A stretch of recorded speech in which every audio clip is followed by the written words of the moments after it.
Aku nak tanya satu soalan kat kau. Selama ni kau tak pernah main kereta betul? Sejak kau kerja dengan aku, kau dah mula kecimpung nak main kereta. Betul. Satu soalan aku nak tanya kau lah. Okey. Sebelum ni, pernah ke kau datang kedai mana-mana kedai Sporim? Pernah. Tak pernah? Tak pernah.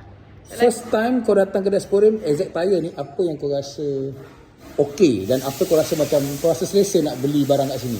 Satu, dia punya owner memang ngam. Owner ngam. Dia macam mana kan? Dia tahu keadaan kereta kita macam mana dan dia akan pilih sport rim mana yang sesuai kat kereta kita. Oh.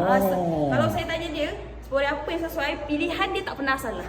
Itu yang saya suka. Lagi satu kat sini banyak pilihan lah. Bagi saya banyak pilihan lah. So kau sebagai seorang wanita, kau rasa takut tak nak datang kedai Sporim? Sebenarnya tak pun, tak perlu takut pun. Tak perlu takut kan? Korang cuma cakap je, korang pakai kereta apa bang? Apa yang sesuai? Dia terus suggest. Itu dekat Exact Tire lah. Itu kat dekat Exact Tire, Parit Raja. Sebab aku tahu ramai orang perempuan kat luar, dia takut nak pergi kedai tayar. Aku tak tahu kenapa. Satu, dia takut kena pau. Okey. Perempuan dia takut kena pau. Pergi bengkel mana-mana pun, nak tukar angin dia, nak tambah angin dia, Kak, RM50. Dia takut kena macam tu. Tapi kat Exact Tire, trusted, owner memang ngam. Akak kerani kita kat sini tu pun Akak ni pun perempuan dah, relax lah. relax lah.